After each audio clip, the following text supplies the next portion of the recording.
face. He brought up his right hand, its fingers outspread, and touched nose with thumb in a parting salute as the caboose lanterns went away. For 2 full minutes after the rumble of the train had died against the stillness, he stood there, hungrily breathing in the cool and pine-scented air, listening, his senses keening the evening, trying to judge it. He caught the yapping of a dog from the direction of town, and from somewhere above in the timber a cow's bell toned in a slow, unrhythmic note. A faint breeze whispered from the pine crests. The sounds were peaceful, as friendly as any could be to Ray Kindred.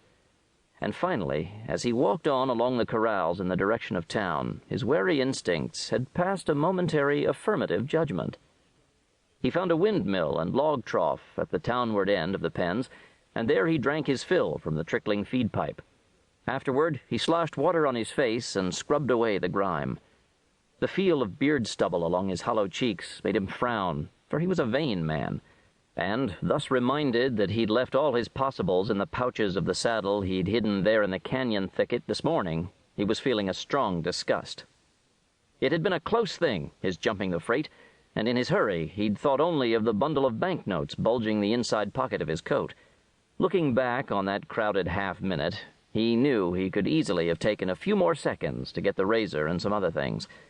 The disgust in him now was targeting an uneasy awareness that he'd been close to panic.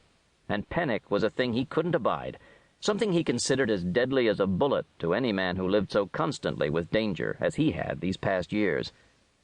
When he presently started on along the lane paralleling the tracks, he was thinking chiefly of a shave, of whether he should risk one in a barber shop or wait until later and shave himself with the razor he intended buying along with the other things. He was pondering this minor detail as he followed a turning of the lane and came abruptly to its joining with a road that became the head of the street. He passed some houses, built of log mostly, and by the time he reached a plank walk fronting the first few stores, he had decided that the town held no danger for him, provided he remained inconspicuous, made his purchases, and left. Just then he spotted the red and white pattern of a barber pole gleaming in front of a lighted window several buildings ahead. Its invitation instantly made him qualify the resolve to avoid giving anyone a close look at him. His pace quickened. Then, the next moment, a tall man turned toward him out of a lighted doorway to this side of the barber shop and came on at a slow walk, coat hanging open.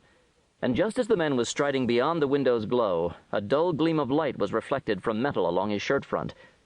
Ray Kindred caught that gleam, and his stride almost broke. But then that same prideful arrogance that invariably froze out any trace of fear in him at moments of real danger carried him on at a casual, easy saunter. As they passed, the man said pleasantly, "Evening." Kindred drawled, "It's a good one," and walked straight on. A chill rippled along his spine. He listened to the other's steady boot tread going away against the planks, listened for any break in it. There was none. Then shortly he came abreast the barber shop window. He looked in to see the barber alone, sitting in a chair by the wall reading a newspaper in the light of a coal oil lamp hanging from the ornamental tin ceiling. He turned toward the door. A deliberate glance back along the walk showed him the tall shape far up the street, still going away. He went on into the shop and let his breath go in a slow sigh of relief as he was closing the door. The barber said, "How goes it?" And Kindred only nodded as he shrugged out of his coat. He eased into the single barber chair and only then spoke. "Shave and a trim." Most of Ray Kindred's remembered life had involved a crowding of his luck, either by ignoring danger or fleeing from it. Tonight he was ignoring it, no longer fleeing. He was ignoring it even this moment, knowing the chance he took in having hung his coat there so openly on the rack by the door, with all that money in the pocket, knowing the .44 to be in plain sight at his belt. The barber had been waiting by the chair, apron over arm. Now he reached over toward Kindred's waist, asking, "Lay it aside for you?" "No." That clipped, uncompromising word made the man draw his hand quickly away. Kindred lay back in the chair and crossed his boots on the padded rest, scarcely noticing. He was lying there under the apron with a hot towel steaming the lather into his face before the barber spoke again.